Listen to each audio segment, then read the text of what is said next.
The People's Countryside Environmental Debate Podcast. The People's Countryside Environmental Debate Podcast. People's Countryside Environmental Debate Podcast. The People's Countryside Environmental Debate Podcast. Is nature just becoming a nice backdrop to selfies? When dealing with sustainability in all areas of life, should we answer the questions or answer the answers?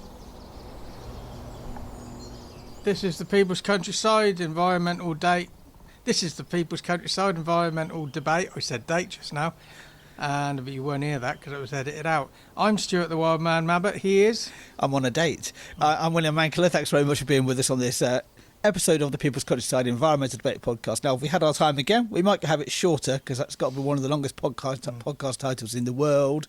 We answer 2 questions every episode. You, the listeners, send them in. We don't see them before we press record by intent, where possible. Sometimes we have a glimpse and sometimes we have to see them because they're emailed to us and I think people want an answer there and then we'll record an answer on the podcast as well. And also we're copying these straight onto a document. And it could be very hard not to just, when you're copying it in, when you're pasting it into that document, it's probably hard to actually not read, at least catch a few words. Yeah, especially when it's like one line. There's only like 10 words and you copy and paste, but your brain does pick things up. Yeah. Even if you're not looking at it. Yeah. Today's questions are Bronwen from Atlanta, Georgia, USA, been on before. Toby from Hallertrow, Somerset, England, been on before as well, so Indeed. Regular listeners. Shortish questions, so do you want to crack on with Bronwen's question? Yes, thank you very much for your question, Bronwen. Bronwen's question is as follows. Is nature just becoming a nice backdrop to selfies? Yeah, probably it is, yeah. I mean, most people sort of see nature as being out there anyway, don't they? They don't necessarily see it as something on their doorstep. Well, what's a selfie, in case anybody doesn't know? A selfie is when you... it's a phenomenon that came in when iPhones really became a thing, when you had a camera on the front of your phone rather than just on the back of it. And you're able to hold it up and take a photograph of yourself, hence the name selfie. And often it's with where you are, what you're doing. And with big kipper lips. It can be. I don't know why you chose kipper. I'll probably play a sort of say salmon have got bigger lips. But yeah, that's what a selfie is. But is nature just becoming a nice backdrop to selfies? Probably is, yeah.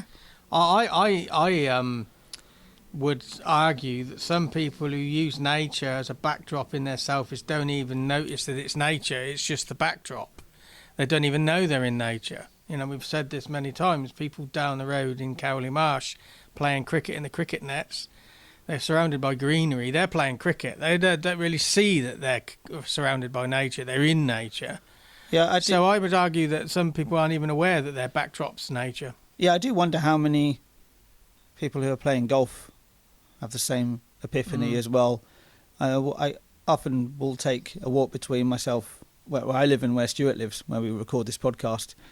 And one route I can take is across a local golf course, and I see them playing and they're very, very focused on what they're doing on the game. Wonder how many of them actually take even just a few seconds to realise that, appreciate they're actually in nature. So to spin this round to the environment in some way, which is we always try and do with every question where possible, I would say just be aware that nature's not out there somewhere. It's on our doorstep. It's right around us. It's under the carpet. It's under the floorboards. It's everywhere.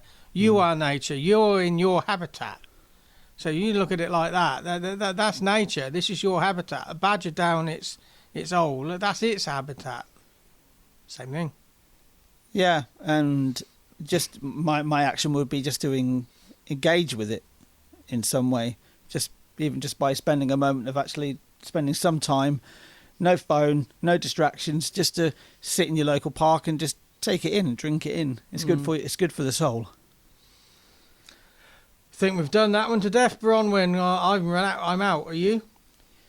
Yeah, let's go on to Toby's question in Hallertrow, I think that's how you pronounce it, in Somerset. Toby's question then.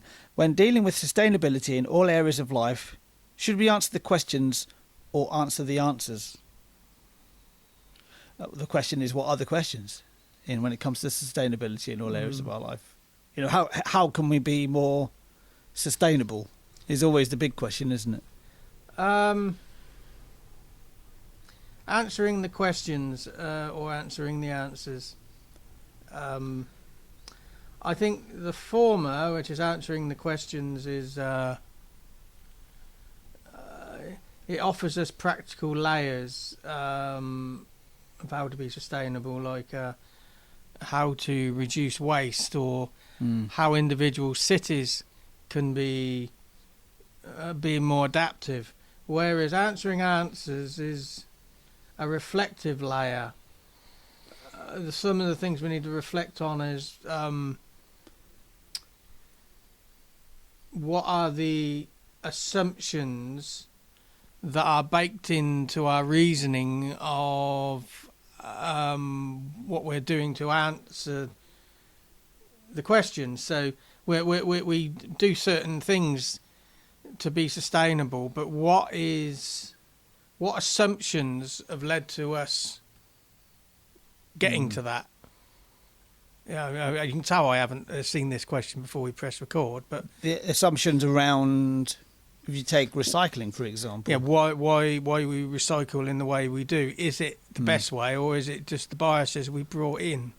And yeah, that this is the only way to do things. I don't think you can solve sustainable challenges with linear thinking. We need to be answering the questions and answering the answers. I don't think it's one or the other, but because it is linear thinking if you see it as one or the other. Well, there is a little bit of a linear path here, though, isn't there? Because to get the answers in the first place, you have to have questions. So what are the questions? Ask the right questions. I feel like I'm just going around in circles a little bit here, but Well, you are. That's what sustainability is. so Going around in circles. You answer those questions, Yeah. and then you look at the answers you have and see if they're actually even going to achieve what you want to achieve. I think if you're too focused on answering the questions, you could easily fall into the trap of superficial solutions if you're not careful. But also, if you're too focused on answering the answers, there was something on Radio 4 the other day. Somebody was talking about paralysis by analysis. Okay. So you get too bogged down in answering the answers. And then you don't actually make any real clear decisions. But where's the sweet spot? The middle ground. I mean, how do you know you're going in the right direction? The phrase self-correcting reasoning comes to mind, in the sense of you've come up with solutions to be sustainable, and then you analyse it. So you answer the answers. So you analyse what's the good and the bad, what's worked and what hasn't, and you self-correcting reasoning. So that doesn't mean you're wrong. It just means you correct, you improve. Sports people do that.